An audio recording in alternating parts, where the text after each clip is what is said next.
Hey guys, Nishquick here. I really wasn't gonna make this video, but there was some pretty awesome news that recently dropped and I want to talk about it. Apologize for the minimal editing on this, but we got some more interesting quotes from Mr. Tetsuya Takahashi, the man of Monolithsoft, the head honcho of the Xeno series. Xenogears, Xeno Saga, Xenoblade. He is the brainchild of all of this. You guys might have seen my video about reading out the messages from the Trinity box set, right? Those were messages from the composers, and of course Takahashi himself, but Takahashi also had his own message in the standard release for the Xenoblade Chronicles 3 limited edition soundtrack. So originally this was only in Japanese, but it's been translated to English by Mira, which is a blog dedicated to translating and looking into the Xeno series. So without further ado, let's read what this guy's got to say. Rather than playing on defense, going on the offense. Change rather than maintain. This is a stance that I have continued to hold for 30 years. If there is another Xenoblade, it will likely be something vastly different from what came before, in style and in music. I would like to make my next goal something that will betray everyone's expectations in a good way. First of all, I want to kind of give my own take on this. This means that whatever is coming next from Monolithsoft, whatever new continuation of Xenoblade, whatever new IP, whatever it is not going to feel like Xenoblade Chronicles. It's not going to feel like the Klaus Saga. That is what he means by this. It is not going to feel like the Klaus Saga. Though each game in the Klaus Saga, Xenoblade 1, Xenoblade 2, Xenoblade 3, they each feel different, and that's what makes them unique. That's what makes the saga so unique. It is the fact that one world can coexist with another world, despite them being so different. That's what I love about it. But there are consistencies between the series. You might say Xenoblade 2 is the most anime, but there are anime things that happen in 1, there are anime things that happen in 3. You might say Xenoblade 1 or Xenoblade 3 has the best OST. Well, yeah, that's subjective, but the OST and sort of the style of music is similar, if not the same. It is similar throughout the games. You could say, oh, 1 is more steampunk, 2 is more fantasy and energy and ether and magic based, and 3 has all three of them. Yeah, but that doesn't mean that there aren't mechs in 2, that doesn't mean there's no ether and magic-based characters in 1. So I think what Takahashi means by this is that the series is going to take a very drastic turn. Not in a bad way, but I have a few ideas on where it could go. First of all is Xenoblade Chronicles X, continuing Xenoblade X, make a sequel, make something new in the world of Mira. Get that remaster out and make a sequel. That could be what he is saying, but I don't think that really is what he's saying, because this is going to be something vastly different from what came before. Though Xenoblade X is vastly different from 1, 2, and 3, it is something that came before, so I think this is going to be a completely different direction. And after many of us have completed Future Redeemed, we can now conclude that Xeno Saga has a place in this whole Xeno metaverse canonically. So could that be the new direction? Is it going to be Xeno Saga? I also don't think so. Again, let's read this out one more time. If there is another Xenoblade, it will likely be something vastly different from what came before. I think this is going to be something entirely new. Of course, Monolithsoft likes to build off of what they already knew, what they already have done before, but I like this whole idea of Takahashi playing offensively and doing things against the norm and trying to break boundaries. So here is my whole take on this. You guys remember this artwork? Yeah, this is a flashback, a little bit of a nostalgia trip from, I don't know, 5 years ago? Yeah, 5 years ago, I think, just about 5 or 6 years ago, Monolithsoft had this artwork, this concept art on their website for hiring of a new IP. A new IP. Well, here's the thing. This IP could be Xeno related, but it may not be Xenoblade, it may not be Xenogears, it may not be Xeno Saga. It might be Xeno blank, something else. And I have full faith that Monolithsoft is going to keep working on this and will eventually release something like this. And this already does not look very much like Xenoblade at all. It is very high fantasy, whereas Xenoblade is kind of a mix of fantasy and sci-fi. This is entirely high fantasy. It's got knights and dragons, and it just gives off kind of like a Dungeons and Dragons and Dragon Quest, or even kind of like a Dark Souls vibe, and dare I say, even a Legend of Zelda vibe.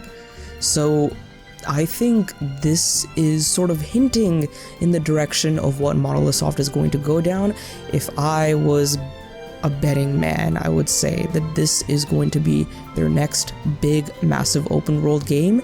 And going even a step further, I think this is going to have very big, very incorporated, very massive multiplayer concepts, because you could feel that kind of urge for Takahashi and Monolithsoft to do something like that with Xenoblade X. But I think they're going to go full force with this on the Nintendo Switch 2 or the next generation Nintendo Switch system. But I want to say one more thing real quick. The Xenoblade series is not going to come to an end.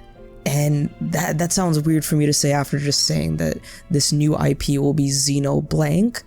Maybe it is a new IP, maybe it is something different, but the Klaus Saga is complete, but a new saga will continue. A new saga in the new world created after Future Redeemed. Will it be this fantasy? I don't know. Will it be a future where Noah and Mio grow up and have a new world and society that they build themselves? Maybe. But I am overall just very excited for the future of Xenoblade, because Takahashi has said that he wants to keep Xenoblade going. Even other people in Nintendo and Monolithsoft, like Genki Yokota, was even saying before Xenoblade Chronicles 3 released, he was saying, we hope to keep the Xenoblade Chronicles series going for a very long time. And I really do hope they keep it going. And even if this new IP is the new direction that Monolithsoft takes, I am very excited to see the newness of the next Xenoblade. And I know some of you guys may not be very happy with this. You guys like the style, the music, the whole vibe of the Klaus Saga, and change is good, but also change can be a little concerning. But I'll give you an example of another development studio that is also doing something very drastically different like this, but it looks very good. I'm very down for it, and that is Atlas with Metaphor ReFantazio.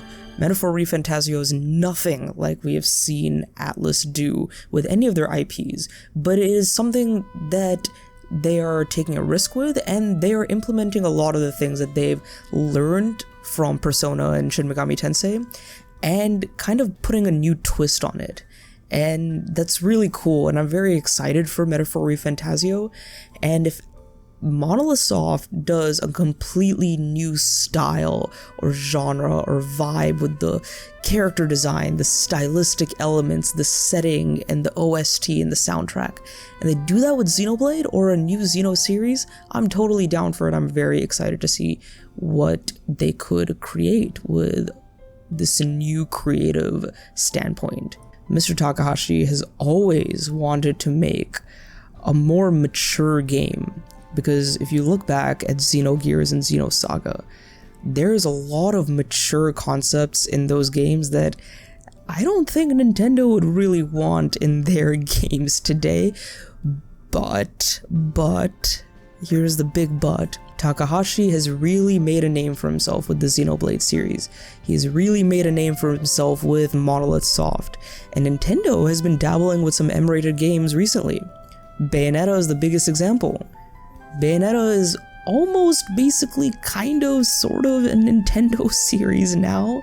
So what's to say that this new take on a new Xenoblade is more mature, more adult themed, with a little more powerful political, psychological themes, with more adult themes, more body horror, more gore, more violence, and all that? Because, you know who wanted to make a game like that?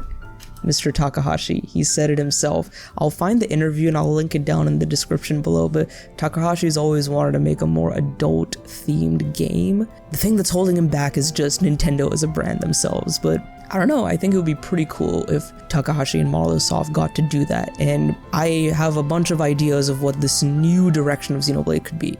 Like I said, it could be a sequel to Xenoblade X, it could be the new IP, it could be Xenoblade 4, a continuation after Future Redeemed, and somewhere in this whole mumbo-jumbo could be the new M-rated take on Takahashi's future ideas implemented into one of these games.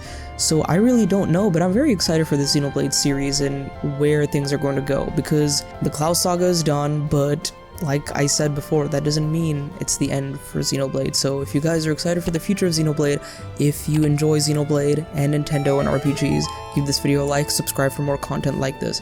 This is Nishquick signing off. Have a great day, and go play some great games today, like a Xenoblade Chronicles game on the Nintendo Switch. I'll see you guys in the next one. Later.